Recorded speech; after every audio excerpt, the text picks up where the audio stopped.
A big role, yes और no? Generally जो pistol shooter है सोचते हैं ज़रूरत नहीं है ना, बोलते हैं हमारी ज़रूरत नहीं है, हमारा तो सब कुछ पास है, इक्विपमेंट कंट्रोल राइफल के लिए है, ऐसा सोचते नहीं सोचते, क्योंकि उस टाइम बहुत आत्मग्लानि होती है जब हम डिस्क्वालीफाई हो जाते हैं, है ना, पूरे साल की मेहनत चली जाती है, होता है कि नहीं होता? ये आप सिलेक्शन हो रहा है, आपका क्वालिफिकेशन में है आप और भी मिस्ड, सिर्फ अवेयर नहीं है या फिर निग्लिजेंसी, आलस में छोड़ना, क्या करना। लेकिन अब यहाँ से जाने के बाद में आपकी जिम्मेदारी बढ़ जाती है। अल्टीमेटली ISSF का रूल क्या है? Athlete is the responsible for each and activities, जो भी आप कर रहे हैं उसके सीधे से सीधे जिम्मेदार कौन है? एथलीट। बट नाउ एथलीट तो है ही है, अब आप कोच बनने जा रहे हैं, you are getting the certificate, जो आपने पिछले अभी 6 वीक में आपने सीखा है, उसमें क्या मिलेगा आपको कि आप हर चीज़ से अवेयर हो रहे हैं।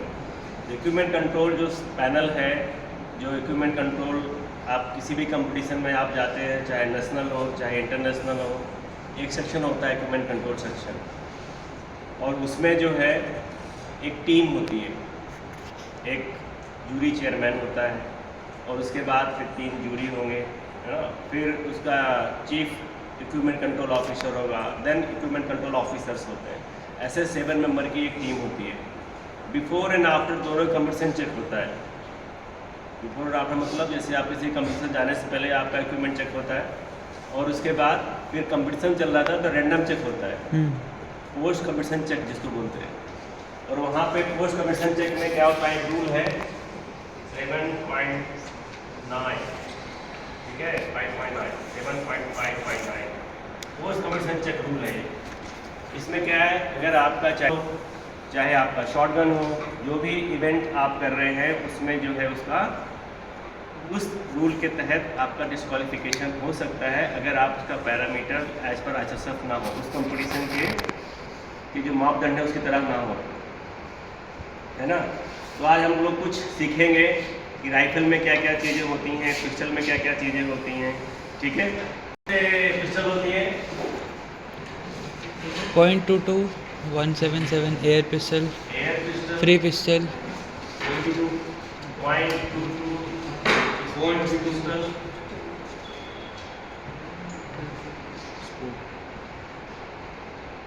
इसके बाद 0.22 रैपिड फायर,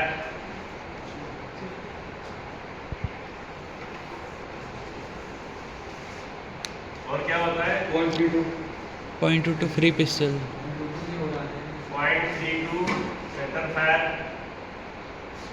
अच्छा pistol event, standard pistol, 0.2 standard pistol, और क्या होता है आपका 0.2 फ्री पिस्टल। राइट। ये आपके कंपटीशन में जो वेपन यूज होते हैं ऑलमोस्ट यही है। तो जितने भी 0.22 या 0.32 पिस्टल, इनका टिकट वेट कितना होना चाहिए? 1 kg, 1000 ग्राम या 1 kg,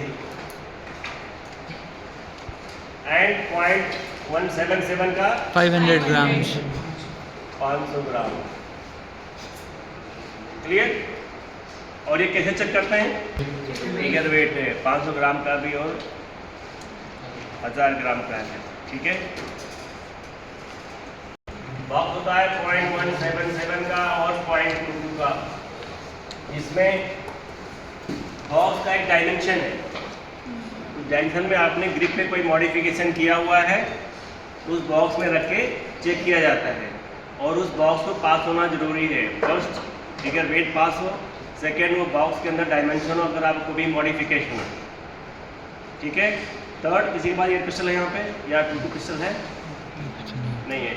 तो पिस्टल का जो ग्रिप है, जो अपवर्ड है, जो ग्रिप का ऊपर का साइड वो 90 डिग्री से या नीचे तो वो नहीं 90 डिग्री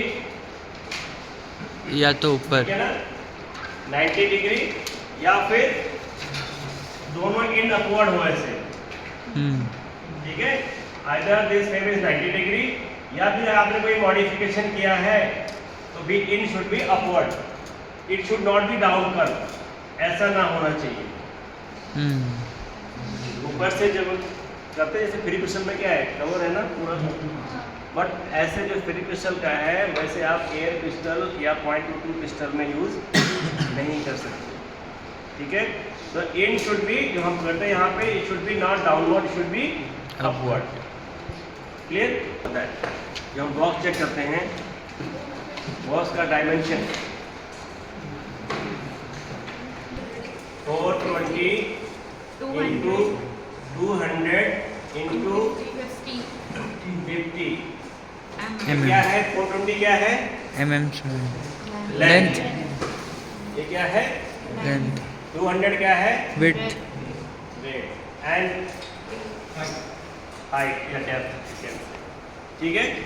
नाउ उसके बाद आता है आपका .22 का, कितना है? 300 into 150 150 इंटू 50 इसमें भी वही है, 300 क्या है उसकी लेंथ बॉक्स का, एंड देन 150 उसकी विड्थ है, size, and again depth is 50। Shoes में क्या है, केवल फ्लेक्सिबिलिटी चेक करते हैं,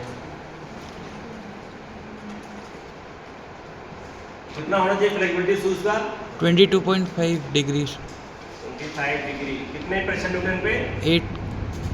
15 हाँ 8 kg समथिंग। 15 न्यूटन प्रेशर, ठीक है। इसकी फ्लेक्सिबिलिटी चेक करते हैं।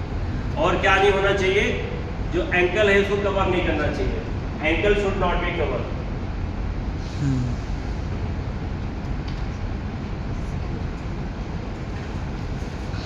Should not B cover. जैसे ये जो आपका एंकल है ये कवर नहीं होना चाहिए, ओपन होना चाहिए। स्पोर्ट्स शूज आप यूज कर सकते हैं, और जो स्पेसिफिक शूज हैं specially for shooting to get the more balance, उसके लिए भी उसका एंकल कवर नहीं होना चाहिए। और कोई विशेष एक्स्ट्रा हम प्रिकॉशन नहीं लेते हैं पिस्टल शूटिंग में। देन उसके बाद आता है ड्रेस। ड्रेस कैसा नहीं होना चाहिए? कैमोफ्लेज नहीं हो सकता। कैमोफ्लेज नहीं होना चाहिए। और क्या नहीं होना चाहिए? ग्रीन, ओलिव ग्रीन है ना, आर्मी कलर, पुलिस कलर, खाकी, जीन्स, ब्लू जीन्स, ये सब नहीं होना चाहिए। और टी शर्ट में क्या, प्लेन जितना हो, प्लेन टी शर्ट हो द बेस्ट। अपने एथलीट सिखाएं, मैच के लिए एक रखें ऐसा, जब भी कहीं भी उसको कहीं, ताकि डिस्टेंस ना हो। बहुत सारा फूल पत्तियाँ बने वाले फिर वो उसमें आ जाता है कैमोफ्लेज में। हाँ, आप अपने कंट्री का फ्लैग पहन सकते हैं, टी शर्ट पहन सकते हैं लगा हुआ, या फिर आपके क्लब का, आपके जो लोगो है उसका लगा हुआ आप पहन सकते हैं। बट ऐसा नहीं है कि बहुत कुछ उसमें है, बहुत सारे लोगो लगा देते हैं, या कोटेशन से लिखा रहता है जो दूसरे किसी को डिस्टर्ब कर सकता है, तो ऐसा ना यूज़ करें, ठीक है। ये ऐसा होता है तो वहाँ पे आप रिटेड भी हो सकते हैं, तो बोला जॉब मैनेजमेंट हमें नहीं करना। But now onwards, from here onwards, आप ऐसा नहीं होने देंगे। नहीं कह सकते कि आपको ये पता नहीं है। तो हमारे एथलीट को, या खुद जब भी आप परफॉर्म करने जाएं, तो आपको ये ध्यान रखना है कि जो ड्रेस कोड है वो प्रॉपर फॉलो हो, ठीक है। आप शॉर्ट पहन सकते हैं, बट शॉर्ट का के नी से 15 सेंटीमीटर ऊपर ये अलाउड है। ऐसा नहीं कि वो एकदम छोटा सा ट्राउज़र आप पहन के आ गए, फैशन वीकनेस से लोग चलते हैं, आप ऐसे चल रहे हैं, ठीक है। ये क्लियर हो गया? Yes sir. नाउ अब चलते हैं राइट साइड में होता है जैकेट, ट्राउजर। तो जैकेट जनरली आपने देखा होगा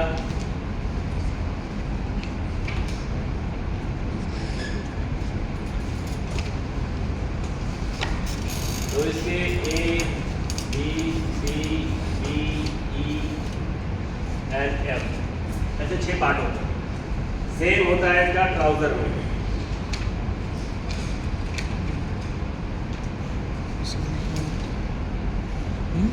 A, B, C, D, E, F। ये आपके ट्राउजर है, ठीक है।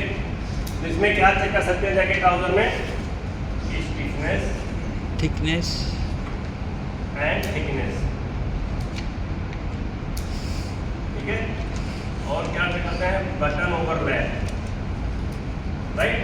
हाँ अब स्टिफनेस कितना होना चाहिए, 3 mm से कम। स्टिफनेस होना चाहिए 3.0 मिनिमम, हाँ minimum 3.0 minimum minimum. And thickness कितना होना चाहिए, 2.5 मैक्सिमम।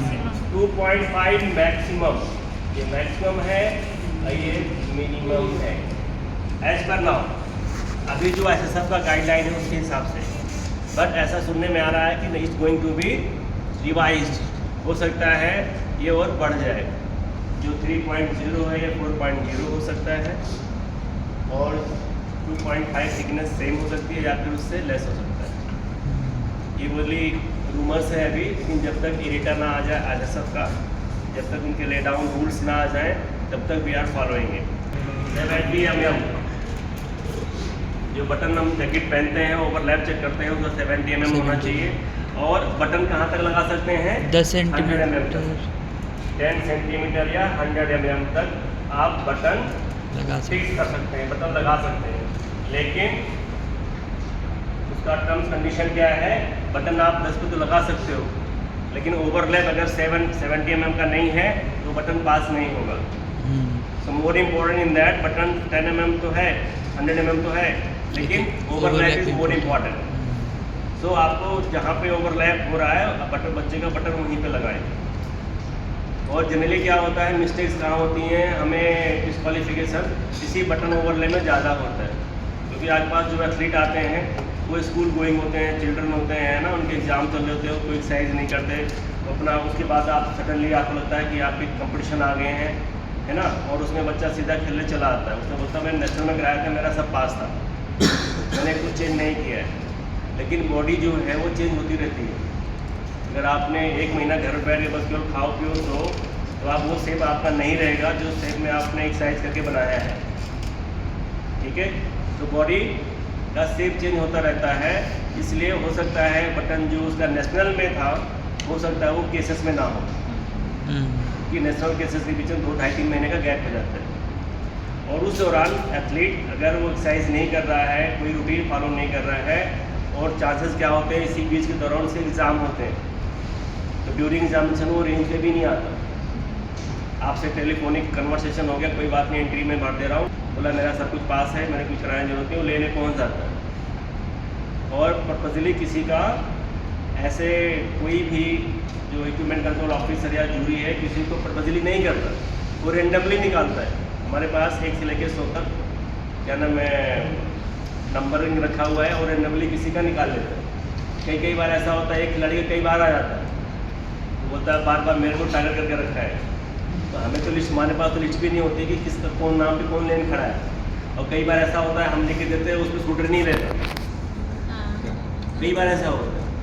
तो वो किसी के साथ ऐसे नहीं होता, रेंडमली होता है। अगर उसमें किसी का इक्विपमेंट पास नहीं हुआ, अगर उसमें किसी का जो इक्विपमेंट है उसमें कोई लैकनेस है, तो उसमें फिर कोई हेल्प नहीं हो सकती। उस केस में अगर आपने प्रॉपर तरीके से, अगर आपका डिस्क्वालिफिकेशन है, तो आपके पास सिर्फ एक ही राइट है कि आप अपने एप्लीकेशन जो जूरी ऑफ अपील है उनके पास जा सकते हो।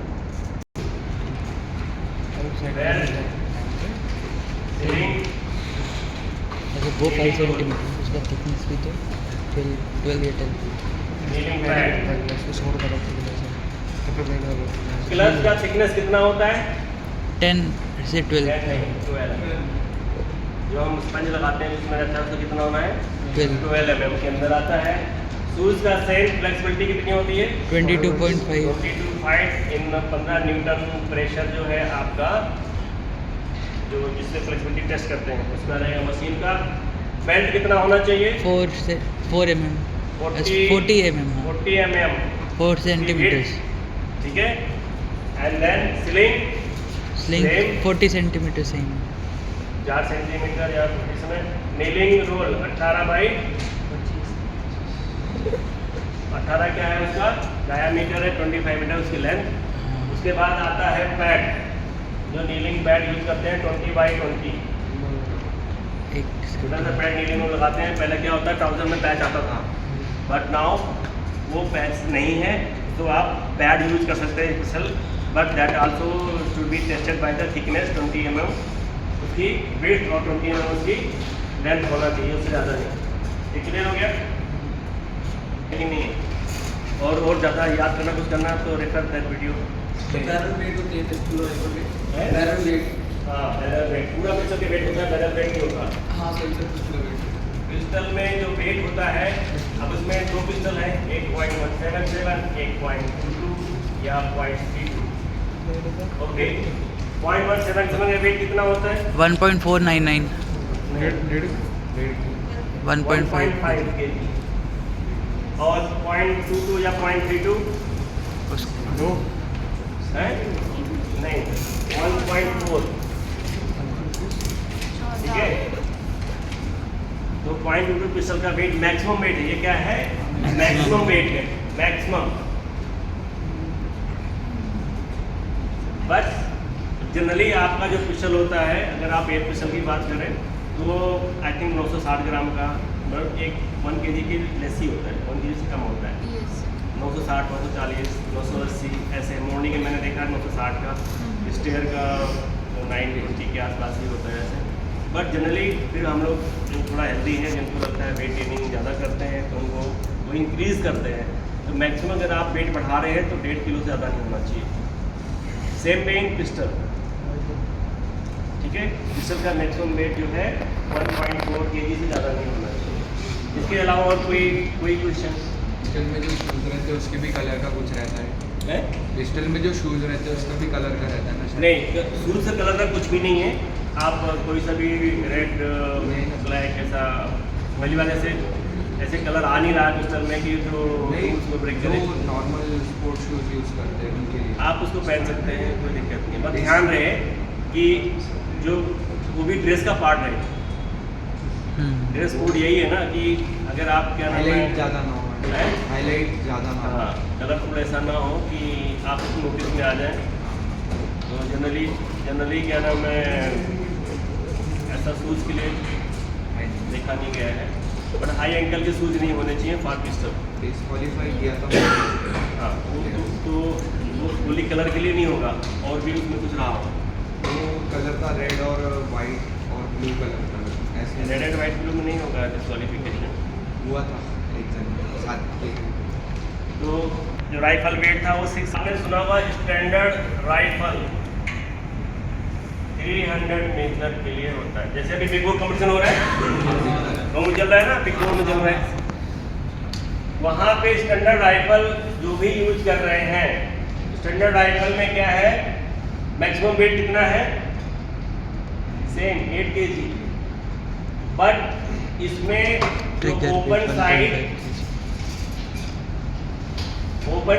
एंड स्टैंडर्ड राइफल 300 मीटर में जो हम 3P या रोल चलाते हैं उसमें टिगर वेट है।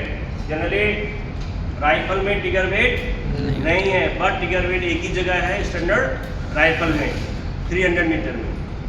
ओपन साइट हो या फिर पीप साइट हो, इसमें कितना है? 1.5 kg टिगर वेट। ओपन राइफल आप देखेंगे अभी कंपटीशन चल रहा है वहाँ पे, तो उसमें जो स्टैंडर्ड राइफल है 300 मीटर की, उसमें टिगर वेट स्टडी रहता है, उसको आप इससे कम नहीं रह सकते। क्लियर? अदर दैन दिस, और हमें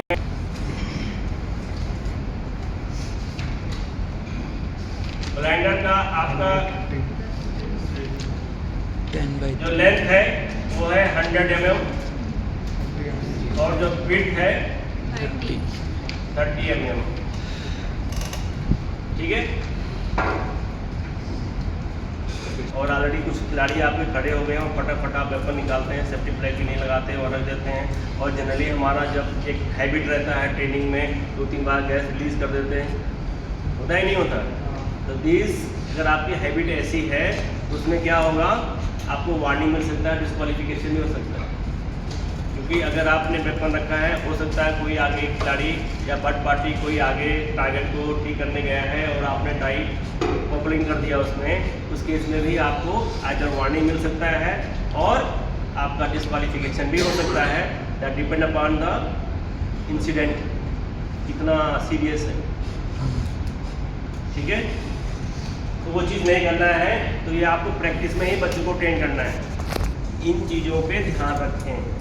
safety flag is more important. अगर आप अनअटेंडेड वेपन है, आप लेन पे भी क्यों ना हो, सेफ डायरेक्शन में क्यों ना हो, बट आप चेयर पे आके बैठ रहे हैं, तो make them happy, they should insert the safety flag. Clear? अभी हम जो हमारी इंडिया टीम कैंप चल रहा है, इनको भी हम लोग गाइड करते हैं, उनको बोलते हैं, पेनल्टी भी देते हैं।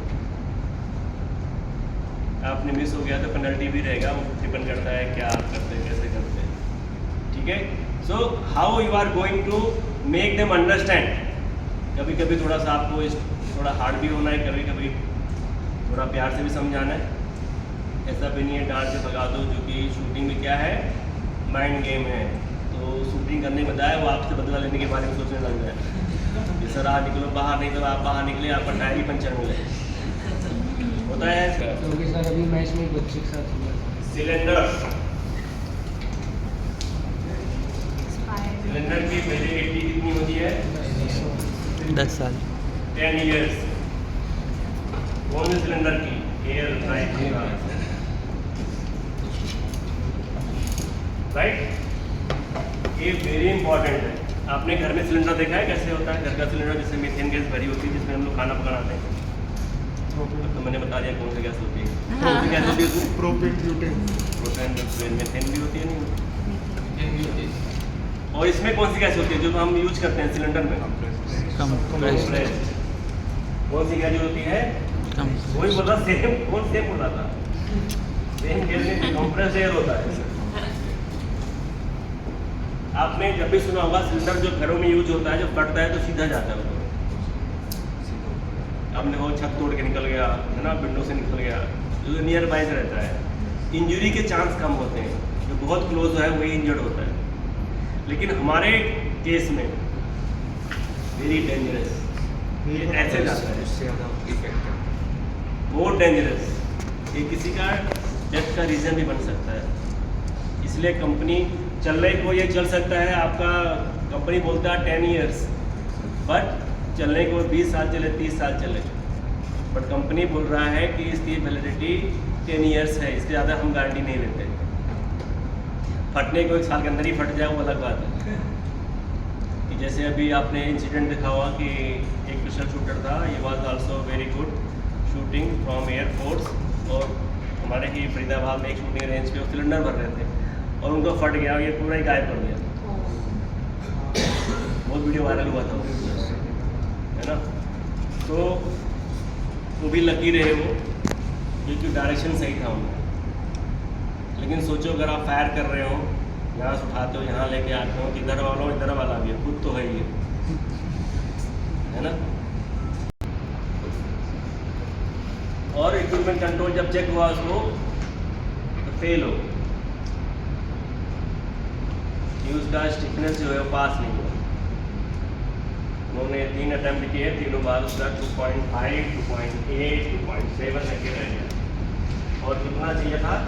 3.0। Score was world record. Cancer. ये स्कोर क्या है? वर्ल्ड रिकॉर्ड इक्वल हुआ, इक्वल मतलब वर्ल्ड रिकॉर्ड बना, लेकिन इमीडिएटली 0 स्टिफनेस पास नहीं हुआ एंड वर्ल्ड रिकॉर्ड वाज 0। सोचो कितना मेहनत लगता है एक शॉट चलाने में। आप अगर आप पिस्टल में भी हैं, अगर आप 580 मार रहे हैं तो 581 मारने के लिए तो साल भर लग जाते हैं, और नहीं तो आप नेक्स्ट डे कर सकते हैं। एक एक पॉइंट बढ़ाने के लिए हमें कितना मेहनत करना पड़ता है, कितने डिसिप्लिन में रहना पड़ता है, कितना समय जाता है हमारा। लेकिन सिर्फ क्या है, मेरा इक्विपमेंट सही नहीं है, फिगर वेट सही नहीं है, और मैं उसमें आता हूँ। ऐसे हुआ भी है, आपके सामने आए होंगे क्लास लेने के लिए हमारे so called renowned shooter, international medalist, common gold medalist Omkar Singh. Generally 90% touch हो जाता है, तो उसमें क्या है, आपका ग्रिप मॉडिफिकेशन कर सकते हैं एज पर रूल। आप सेंटर ऑफ बैरल से लेफ्ट राइट 60 mm कर सकते हैं, ठीक है। तो मैं समझाता हूँ आपको।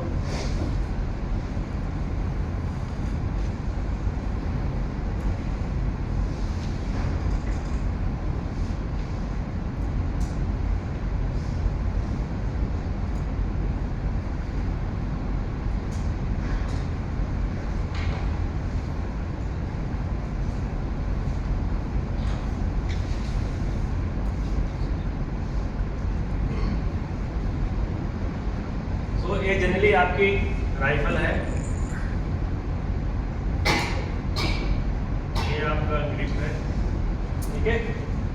ये आपकी फ्रंट साइड, ये आपकी रियर साइड, यहाँ पे आपका टारगेट होता है। अब ये है आपका सिलेंडर, जिसका हमने बोला MES क्लियरिटी होना चाहिए। अब ये फ्रंट साइड की हाइट जो है आपका 8 सेंटीमीटर। कहाँ से 80 mm होना चाहिए? Centre of the barrel.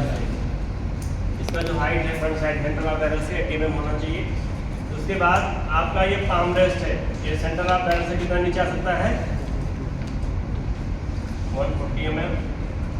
ये आपका सेंटर ऑफ बैरल से स्टॉक है, ये भी आपका 140 mm। ये ग्रिप है लेफ्ट राइट 60 mm जा सकता है। ये आपका बट प्लेट है, तो इसमें आपका ये एंड है, ये जो कर्व है यहाँ से लेके यहाँ तक जो कर्व है वो 20 mm से ज़्यादा नहीं होना चाहिए, जैसे नापते हैं, ठीक है। सर बट के तो कोई लिमिटेशन नहीं है ना। अब पहले था बट का कि आपका ये इंड और ये इंड 153 mm के अंदर होना चाहिए, प्लस ये था कि इसको नीचे आप 220 mm तक ला सकते थे। अब वो फ्री है, ये फ्री है, आप कितना भी आप नीचे ला सकते हैं, बट ये करें कि उसका राइफल जैसा दिखे, ऐसा ना हो कि वो कुछ और बना दें उसको, अम्ब्रेला सा लगा दें वहाँ पे, तो ऐसा नहीं होना चाहिए। फ्री है, आप कितना भी नीचे ला सकते हैं। देन ऑलमोस्ट आपका हमने डिस्कस कर ही लिया है, और फ्रंट साइड की जो हम हाइट लगाते हैं वो 80 mm है। रेस्ट अब इसका जो फ्रंट साइड प्लेसमेंट करते हैं, ये आपका मजल है, इसके आगे नहीं जाना चाहिए, इससे आगे नहीं जाना चाहिए, इसलिए मैंने यहाँ पीछे आपका ये मेंशन किया है कि फ्रंट साइड का जो टनल है it should not cross the मजल, ठीक है। Any other question? वहाँ पे जहाँ आपका ग्रिप पकड़ रहे हैं आप, जहाँ आपकी फिंगर लग रही है, वहाँ पे कोई मॉडिफिकेशन नहीं होना चाहिए, कोई एनाटॉमिकल सपोर्ट नहीं होना चाहिए। बट एयर पिस्टल या पॉइंट पिस्टल या फ्री पिस्टल या फिर क्या नाम है फ्री राइफल, उसमें मॉडिफिकेशन आप कर सकते हैं। क्लियर?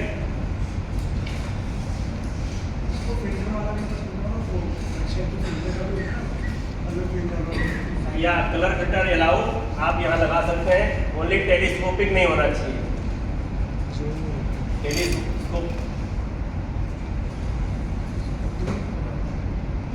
टेलीस्कोपिक साइड वो होती है जैसे आप साइड को आगे पीछे कर सकते हैं, वो नहीं लगा सकते, वो आप हंटिंग में लगाते हैं ना, जो उसमें आता है टारगेट को पास कर लेते हैं, तो शूटिंग में वो अलाउ नहीं है। टेलीस्कोपिक आइरिस अलाउ नहीं है, बट आप फिल्टर यूज कर सकते हैं, और 5-6 कलर का जो भी अवेलेबल है मार्केट में, वो अच्छा है यूज़ करना, है ना। लेंस जो लगाते हैं आगे वो फिल्टर का ही रहता है, फिल्टर इसीलिए नहीं रहता, वो कलरफुल रहता है, और उसमें जो केवल रिंग को बढ़ाता है, बस वो अलाउ है। Any other questions?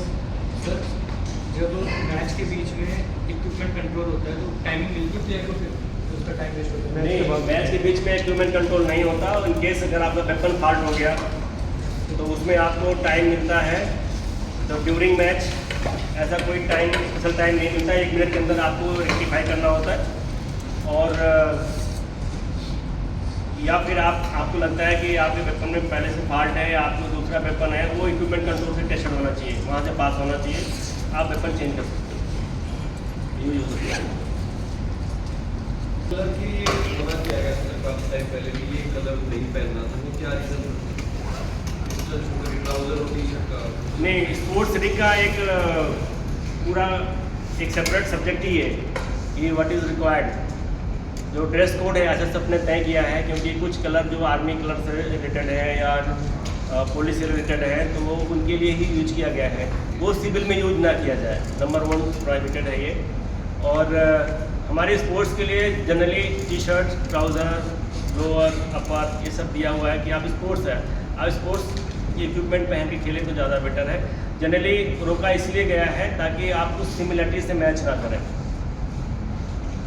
उससे कोई आपका बेनिफिट उससे कोई रिलेटेड नहीं है कि आपने मान लो खाकी कलर पहन लिया तो आप अच्छा स्कोर मार दोगे। एंड बट जीन्स वगैरह अलाउ है, क्योंकि लोअर में और जीन्स में आपको सपोर्ट मिलता है थोड़ा सा, तो इसलिए वो अवॉइड किया गया है कि आप जो ये मॉडिफिकेशन दिया है इसके तहत आप शूटिंग करें, वो ड्रेस कोड में रहें। सो या यूजुअली स्पोर्ट्समैन रिकॉग्नाइज्ड हो। Okay, any other? टी-शर्ट में स्ट्राइकिंग मैसेज नहीं होना चाहिए जो डिस्टर्ब करे। ये तो ना टी शर्ट में लिख के आ गए जाट, ओम नमः शिवाय, 10 लेन खाली है तो चेंज कर लेते हैं, बट उससे फ़र्क नहीं पड़ता, क्योंकि आपको देखना साइड है ना कि शूटर। आप अपने साइड देखिए, अपना टारगेट देखिए। ये सर मेरे साथ एक बार ये हुआ था, वो राइफल शूटर था, वो ऐसे ऐसे कर रहा था, वो मेरे को। हाँ, अगर आप डिस्टर्ब हो रहे हैं तो आप हाथ खड़ा कीजिए, हाँ। रेंज अफसर को बताइए, वो आपको सोल्यूशन देंगे, या फिर उसको बोलेंगे कि तुम्हारा जो हवा का बेग है तुम कम करें।